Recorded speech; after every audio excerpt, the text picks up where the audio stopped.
একদিন এই ঘর থাকবে, কিন্তু মা বাবার কণ্ঠ থাকবে না। একদিন এই উঠান থাকবে, কিন্তু তাদের পায়ের শব্দ শোনা যাবে না। যাদের দোয়ায় আজও আমার জীবন আলোকিত, তাদের হাসি তো আমার সবচেয়ে বড় সম্পদ। হে আল্লাহ, মা বাবার খেদমত করার আগেই তাদের যেন আমার কাছ থেকে কেড়ে না নেন। যখন আমি ছোট ছিলাম, মা সারা রাত জেগে আমার জ্বরের পাশে বসে থাকতেন। বাবা ভোরের আলো ফোটার আগেই রুজির সন্ধানে বেরিয়ে যেতেন। আমি শুধু বড় হচ্ছিলাম, কিন্তু বুঝতে পারিনি আমার প্রতিটি হাসির পেছনে ছিল তাদের হাজারো ত্যাগ। মা নিজের ক্ষুধা লুকিয়ে আমাকে পেট ভরে খাইয়েছেন।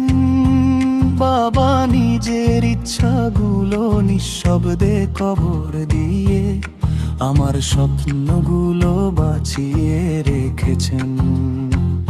আজ আমি বুঝি, সন্তানের জন্য মা বাবার ভালোবাসার কোনো তুলনা হয় না। কতবার মা ডাক দিয়েছেন, আমি বলেছি একটু পরে আসছি। কতবার বাবা কিছু বলতে চেয়েছেন, আমি ব্যস্ততার অজুহাত দিয়েছি। আজ মনে হয় সেই একটু পরে জীবনের সবচেয়ে বড় ভুল ছিল। যদি তোমার মা আজও তোমার জন্য দোয়া করেন, তবে তুমি ধনী।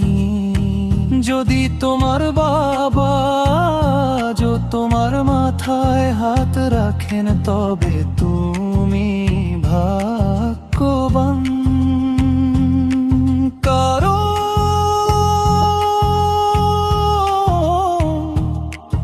এই নিয়ামত সবাই পায় না।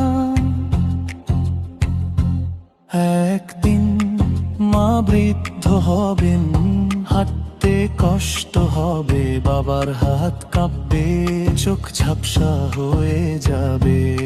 সেদিন তাদের বোঝা মনে করো না,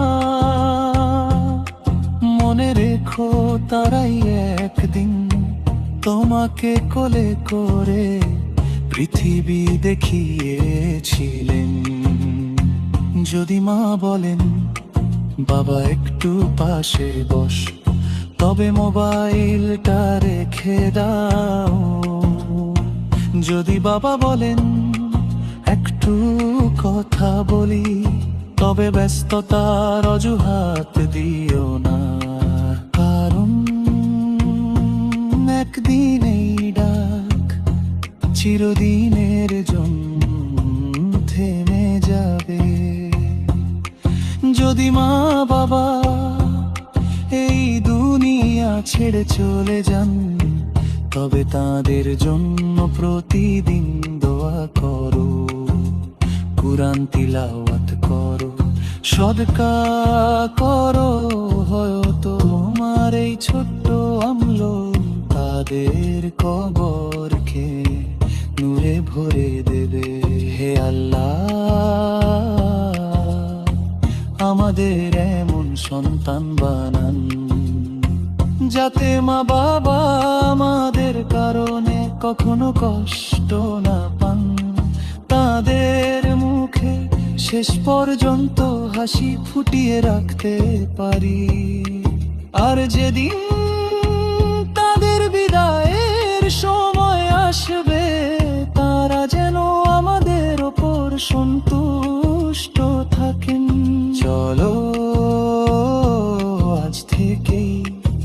বাবার হাত চুমু খাই, তাদের কাছে ক্ষমা চাই, তাদের জন্য দোয়া করি।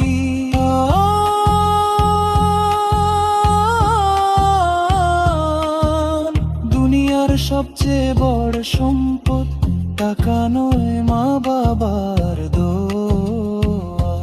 হে আল্লাহ, আমাদের মা বাবার গুনাহ ক্ষমা করুন। জীবিতদের সুস্থতা ও বরকত দান করুন। যারা ইন্তেকাল করেছেন তাদের কবরকে জান্নাতের বাগান সমূহের একটি বাগান বানিয়ে দিন। আর আমাদের সবাইকে মা বাবার খেদমত করে আপনার সন্তুষ্টি অর্জনের তাও